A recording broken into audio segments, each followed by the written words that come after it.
The alien girl watched me sleep. When I woke up, my body wasn't fully mine anymore. The silent watcher Captain Marcus Reed had always been a light sleeper. Years of military training and space missions had conditioned his mind to stay alert, even in rest. But something was different tonight aboard the research vessel Prometheus. The ship's gentle hum felt wrong, like a song played in the wrong key. He opened his eyes slowly, letting his vision adjust to the dim blue glow of the ship's emergency lighting. The crew quarters were supposed to be secure, locked from the inside, monitored by the ship's AI. Yet Marcus felt the unmistakable presence of someone watching him. In the corner of his room, barely visible in the shadows, stood a figure. Small, slender, with pale skin that seemed to glow faintly in the darkness. The being's eyes were large and luminous, fixed on him with an intensity that made his skin crawl. Not with fear, but with something else entirely. Recognition. Marcus didn't move. Every instinct told him to reach for his sidearm, to sound the alarm, to do something. But his body felt heavy, unresponsive, as if his muscles had forgotten how to obey his commands. The figure stepped closer and he could see her more clearly now. She was humanoid but clearly not human. Her features were delicate, almost ethereal, with skin that held a subtle silver sheen. "You're awake," she said, her voice barely above a whisper. The words came out in perfect English, though her lips barely moved. "I was beginning to wonder if the process had damaged your neural pathways." Process. The word echoed in Marcus's mind as fragments of memory began to surface. The rescue mission to Kepler 442b. The distress signal from the scientific outpost. The strange crystalline structures they'd found scattered around the abandoned facility. He remembered touching one of them, feeling a jolt of energy that had knocked him unconscious. "What did you do to me?" Marcus managed to say, his voice hoarse and unfamiliar to his own ears. The alien girl tilted her head, studying him with those piercing eyes. "I didn't do anything. The crystals did. They're not just geological formations, Captain Reed. They're biotechnology. Ancient biotechnology designed to bridge the gap between our species." Marcus tried to sit up, but his body still felt foreign, like he was wearing a suit that didn't quite fit. "Bridge what gap? What are you talking about?" "My name is Zara," she said, moving closer to his bed. "I'm what you might call a guardian. My people have been waiting for your kind to find the crystals, to make contact, but we never expected it to happen like this." "Like what?" Marcus demanded, finally managing to prop himself up on his elbows. As he moved, he noticed something strange about his reflection in the mirror across the room. His eyes seemed brighter, almost luminescent in the dim light. Zara sat down on the edge of his bed, her presence both comforting and unsettling. "The crystals were meant to establish communication between our species, a gradual process that would allow for cultural and biological exchange. But when you touched that crystal, it didn't just open a communication channel. It began a transformation." Marcus looked down at his hands. The veins beneath his skin seemed to pulse with a faint blue light, similar to the emergency lighting but somehow alive. "Transformation into what?" "Something new," Zara said softly. "Something that could exist in both worlds. Human enough to understand your people, but changed enough to understand mine. The question is, Captain Reed, are you ready to discover what you're becoming?" Outside the porthole, the stars seemed to shimmer differently, as if the universe itself had shifted. While he slept, Marcus realized that his old life, his purely human existence, was ending. Whatever came next would be something entirely new. Part 2. The Awakening Changes. The ship's medical bay buzzed with activity as Dr. Jennifer Walsh ran her fifth diagnostic scan on Captain Reed. Each test revealed something more impossible than the last. His cellular structure was changing at the molecular level, but instead of rejection or decay, his body was adapting, evolving. "This is unprecedented," Dr. Walsh muttered, studying the readouts with a mixture of fascination and concern. "Your DNA is being rewritten, but it's not foreign genetic material. It's like your own code is being unlocked. Marcus sat on the examination table, feeling more alert than he had in years. The strange heaviness from the night before had lifted, replaced by an almost electric energy that seemed to flow through his veins. Zara stood nearby, watching the proceedings with patient interest. "How long have you been aboard my ship?" Marcus asked her. "Since you touched the crystal?" Zara replied. "I was drawn here by the activation signal. My people have been monitoring your species for centuries, waiting for the right moment to make contact." Lieutenant Tom Bradley, Marcus's second-in-command, stepped forward. "Sir, with respect, we need to consider the security implications. An unknown alien entity has been moving freely through our ship." Marcus held up a hand. "She's not a threat, Tom. At least, not in the way you're thinking." He turned to Zara. "But I need to understand what's happening to me. These changes, are they permanent?" Zara nodded. "The transformation is irreversible, but it's not a curse, Captain. It's an evolution. Your species has reached a crossroads. The universe is vast and filled with wonders and dangers your people can't yet imagine. The crystals were left by an ancient civilization to help younger species take the next step." Dr. Walsh looked up from her scanner. "Captain, I'm detecting neural activity in regions of your brain that were previously dormant. It's as if entire sections of your mind are coming online for the first time." As if to demonstrate her point, Marcus suddenly found himself understanding the patterns of light flowing through the ship's systems. He could sense the electromagnetic fields generated by the engines, feel the subtle vibrations of the hull as it moved through space. It was overwhelming and exhilarating at the same time. "The enhanced awareness is just the beginning," Zara explained. "Your people will need these abilities for what's coming." "What's coming?" Lieutenant Bradley asked, his hand instinctively moving to his weapon. Zara's expression grew serious. "The Devourers. They're an ancient race that consumes entire civilizations, stripping worlds of all life and resources. They've been moving through this galaxy for millennia, and they're heading toward your solar system." The medical bay fell, silent except for the hum of the ship's systems. Marcus felt the weight of this revelation settling on his shoulders, but alongside the fear came something else, a certainty that humanity would not go quietly into the night. "How long do we have?" Marcus asked. "Perhaps 50 of your years, maybe less," Zara replied. "That's why the transformation is necessary. Your species needs to evolve, to develop the capabilities required to stand against them." Dr. Walsh continued her scans, her voice filled with wonder. "Captain, your cellular regeneration rate has increased by 300%. Your reflexes are nearly twice as fast as they were yesterday, and these neural patterns, it's like you're developing a form of telepathic sensitivity." Marcus stood up, testing his new awareness. He could sense the emotions of everyone in the room, Bradley's suspicion and protectiveness, Dr. Walsh's scientific curiosity mixed with concern, and from Zara, something that surprised him. "Hope, you're not the first of your kind to undergo this transformation," Zara said. "Over the past century, my people have been guiding selected individuals through the process, but you're the first to adapt so completely, so quickly." "There are others?" Marcus asked. "A few. They're scattered across your world in positions of influence and authority.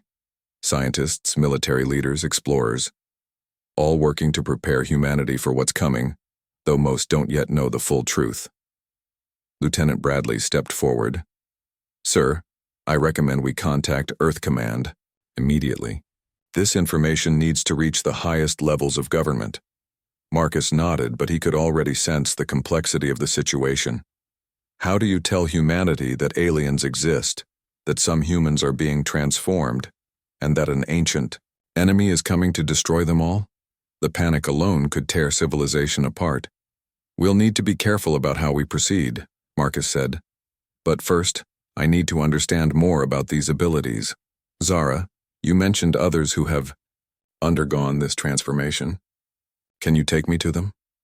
Zara smiled for the first time since he'd met her. "I was hoping you would ask. There's a gathering place, hidden from your government's satellites. A place where the transformed can learn to use their new abilities safely, as Marcus prepared to leave with Zara. He looked back at his crew. These people had trusted him with their lives, and now he was about to embark on a journey that would change everything. But he could sense their loyalty, their willingness to follow him into the unknown. The transformation was just beginning. The hidden sanctuary. The coordinates Zara provided led them to a seemingly empty region of space, far from any charted system. But as the Prometheus approached the designated location, Marcus's enhanced senses detected something his instruments couldn't. A massive structure cloaked and hidden from conventional sensors. "It's beautiful," Dr. Walsh whispered as the cloaking field gradually revealed their destination. The station was unlike anything in human engineering.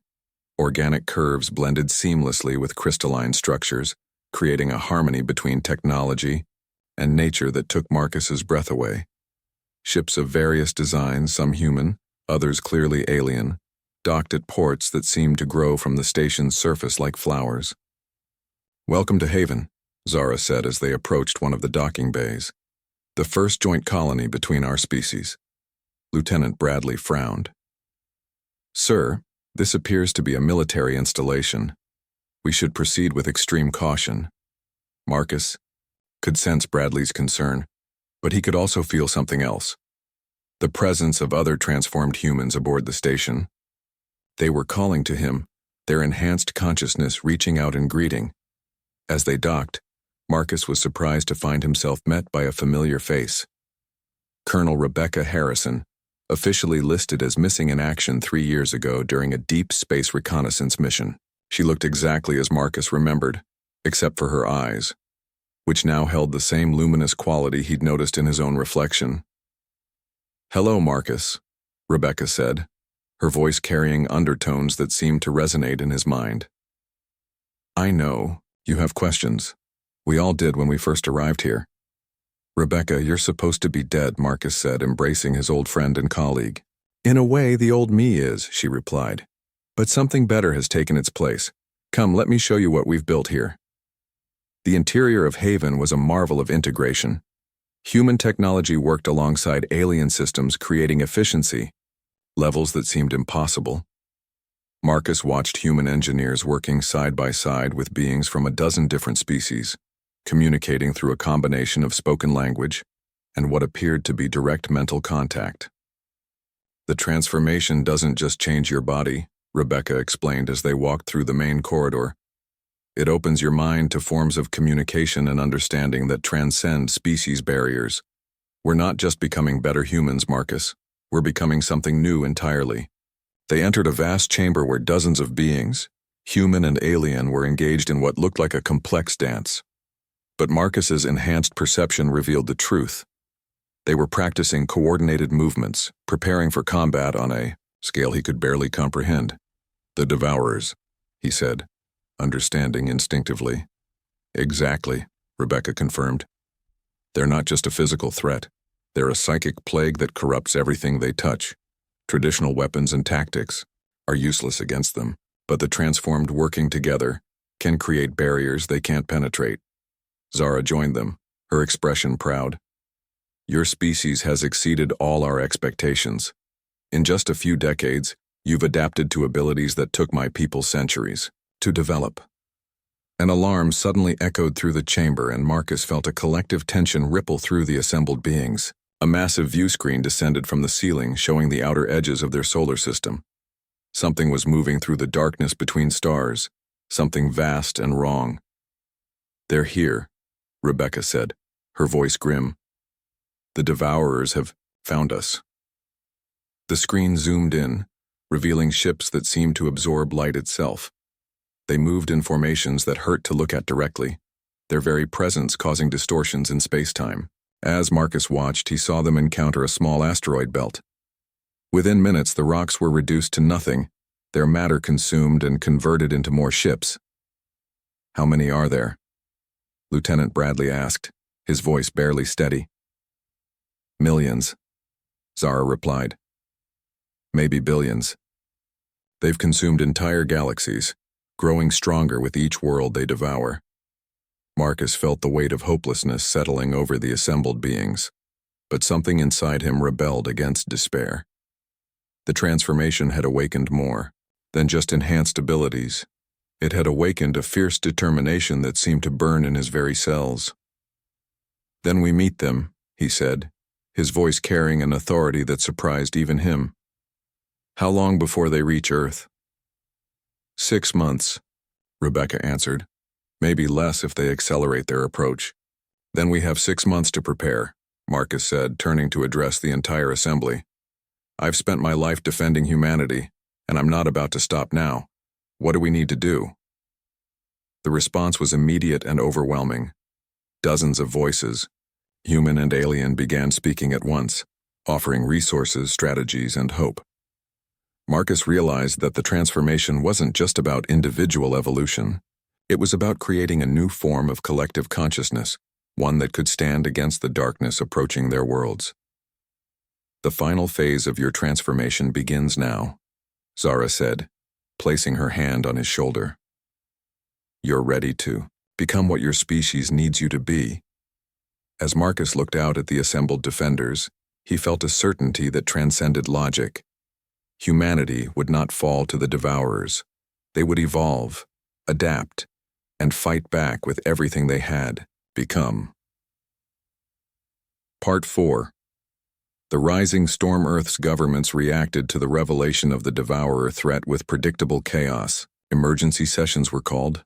Military leaders demanded impossible solutions, and panic began to spread through the population as classified information inevitably leaked to the public. But Marcus had expected this. From Haven Station, he coordinated with the transformed humans who had infiltrated various levels of Earth's power structure. Dr. Amanda Foster, head of the European Space Agency, had been transformed 5 years earlier. General William Carter, commanding the American Space Force, had undergone the change just 2 years ago. Each of them worked to channel the chaos into productive preparation. "The public is demanding answers," Dr. Foster reported during their secure communication link. "How do we explain that some of us are no longer entirely human?" Marcus felt the familiar tingle of his enhanced abilities as he processed the emotional undercurrents of the conversation. Fear, determination, and something else. Pride. Despite everything, humanity was facing the impossible with characteristic stubbornness. "We tell them the truth," Marcus said, "that we're evolving to meet a threat that requires evolution, that the choice isn't between staying human or becoming something else. It's between growing stronger or dying as we are." The transformation process had been scaled up dramatically. The crystals found on Kepler 442b were analyzed, replicated, and distributed to volunteer subjects around the world. Not everyone could successfully undergo the change. The process required a specific genetic marker that only about 30% of the human population possessed. But for those who could transform, the results were remarkable. Lieutenant Bradley had volunteered for the process despite his initial skepticism. Now, as he stood beside Marcus on Haven's observation deck, his own eyes glowed with the same inner light that marked all the transformed. "Sir, I have to admit this feels—" Bradley paused, searching for words. "It feels like I was only half awake before." Marcus nodded, understanding completely. The enhanced awareness didn't just improve their physical capabilities, it fundamentally changed how they perceived reality. They could sense the quantum fluctuations that governed space-time, feel the gravitational currents that flowed between celestial bodies, and most importantly, they could detect the corrupting influence of the devourers long before conventional sensors could register their presence. "Movement in Sector 7, reported Captain Lisa Rodriguez, one of the newest additions to their command structure. Her transformation had been completed just 3 weeks ago, but she'd adapted with remarkable speed. 3 Devourer scout ships, approximately 2 light-years out. The main display showed the approaching vessels. They were smaller than the massive ships they'd observed earlier, but no less horrifying. The scouts moved through space like living shadows, leaving trails of distorted reality in their wake. "They're testing our defenses," Zara observed, "probing for weaknesses." Marcus felt a collective tension through the mental network that connected all the transformed beings on the station. But underneath the fear, he sensed something else: eagerness. They had been preparing for this moment, and now it was finally time to see if their new abilities could stand against the ancient threat. All transformed personnel to combat positions, Marcus ordered. Let's show them what humanity has become. The battle was unlike anything in human military history. The transformed defenders didn't just pilot their ships. They became part of them, their enhanced consciousness merging with the vessel's systems. They moved with perfect coordination, anticipating each other's actions through their shared mental link. The Devourer scouts responded with weapons that bent reality itself. Space twisted around their energy beams, creating zones where the laws of physics broke down. But the transformed defenders had learned to navigate these distortions, using their enhanced perception to find safe paths through the chaos. Marcus piloted his fighter through a barrage of reality-warping fire. His consciousness expanded to encompass not just his own ship, but the entire tactical situation. He could feel the Devourer vessel's alien thought patterns, cold and hungry, focused solely on consumption and growth. "They're falling back," Captain Rodriguez reported, her voice tight with concentration as she executed a maneuver that would have been impossible for an unenhanced human pilot. The scout ships retreated, but not before transmitting data about the encounter to their main fleet. Marcus knew they had won this small battle, but the real war was just beginning. "Analysis of the engagement?" Marcus asked as they returned to Haven. "The good news is that our abilities are effective against them," Dr. Walsh reported. "The bad news is that these were just scouts. The main fleet will adapt their tactics based on what they learned here." Marcus gathered his command staff in the station's strategic center. Representatives from Earth's major powers attended via secure holographic link, their faces showing a mixture of fear and determination. "We have perhaps 4 months before the main fleet arrives," Marcus announced. "In that time, we need to transform every human who's capable of the process and integrate them into our defense network. We also need to prepare the general population for what's coming.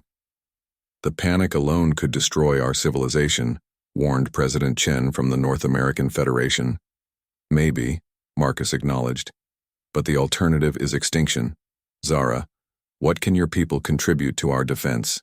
Zara stepped forward, her expression grave. "We will fight alongside you, of course, but Marcus, there's something else you need to know. The transformation process isn't complete. There's one final stage, one that will require a choice." The room fell silent. Marcus felt the weight of unspoken knowledge pressing against his consciousness. "What kind of choice?" he asked. "The choice to become truly posthuman," Zara replied. "To transcend individual existence and merge into a collective consciousness capable of fighting the Devourers on their own level. But once that step is taken, there's no going back to what you were." Marcus looked around the room at the faces of his fellow humans, transformed and unenhanced alike. The future of their species hung in the balance, and the path forward would require sacrifices that previous generations could never have imagined. Part 5. The Final Evolution. The main Devourer fleet emerged from hyperspace like a wound in reality itself. Thousands of ships, each one a nightmare of twisted metal and organic growth, spreading across the outer solar system like a plague. Earth's defense satellites went dark one by one as the approaching fleet consumed everything in its path. Marcus stood in Haven's command center, his consciousness expanded to encompass the entire human defense network.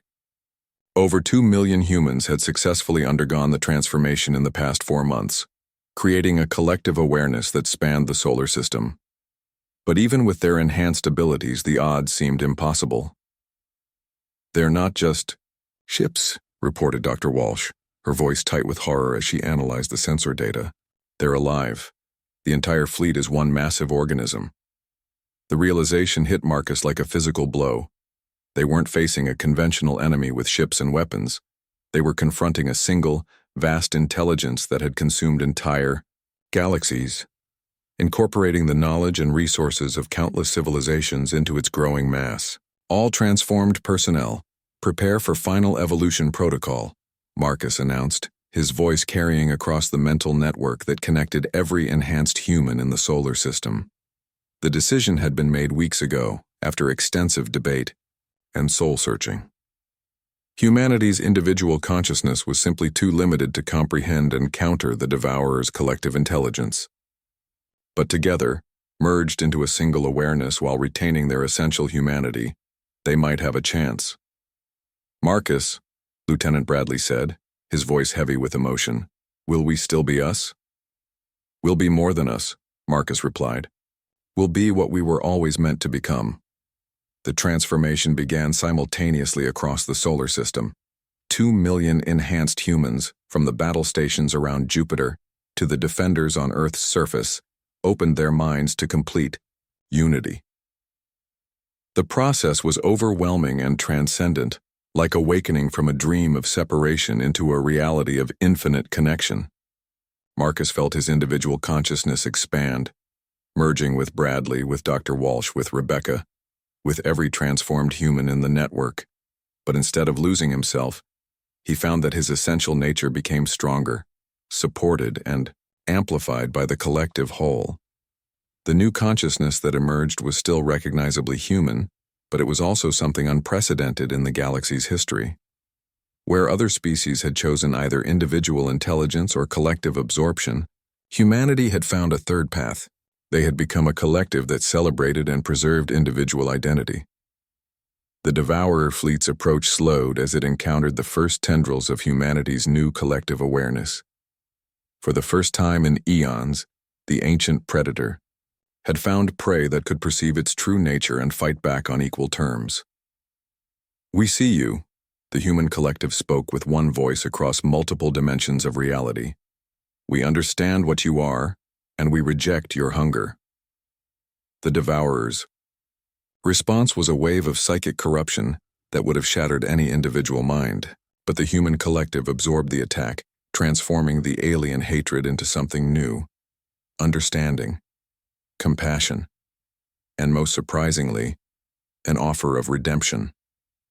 For the first time in its endless existence, the Devourer encountered a consciousness that didn't flee from its touch or succumb to its corruption. Instead, humanity offered something the ancient entity had forgotten was possible: the chance to grow through creation rather than consumption. The battle that followed was fought not with weapons, but with ideas, with visions of what the galaxy could become. The human collective showed the Devourer memories of cooperation between species, of worlds where different forms of life flourished together, of the beauty that emerged from diversity rather than uniformity. Slowly, incredibly, the Devourer began to change. Ships that had been instruments of consumption became tools of creation.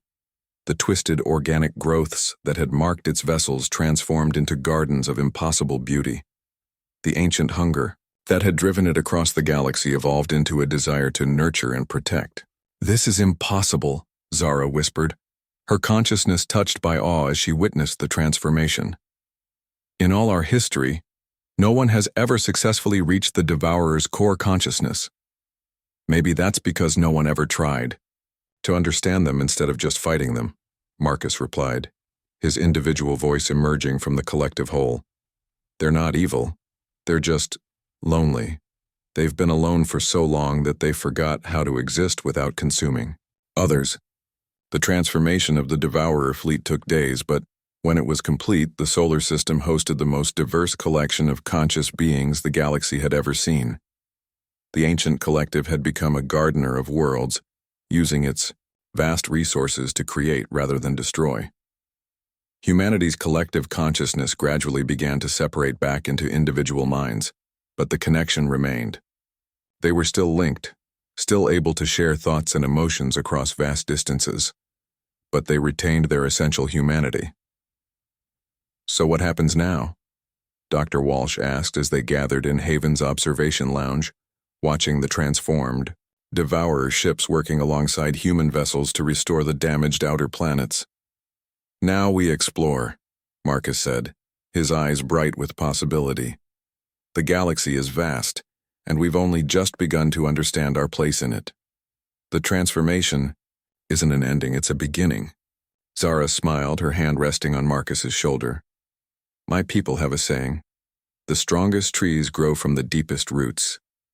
Humanity's roots go deep into the earth, but your branches will reach the stars. As Marcus looked out at the transformed fleet, at the humans and aliens working together to heal the damage caused by eons of consumption, he felt a deep satisfaction. The girl who had watched him sleep had awakened more than just his body. She had awakened humanity's true potential. The universe was vast and full of wonders, and humanity, in all its beautiful, stubborn, evolving complexity, was ready to embrace it all.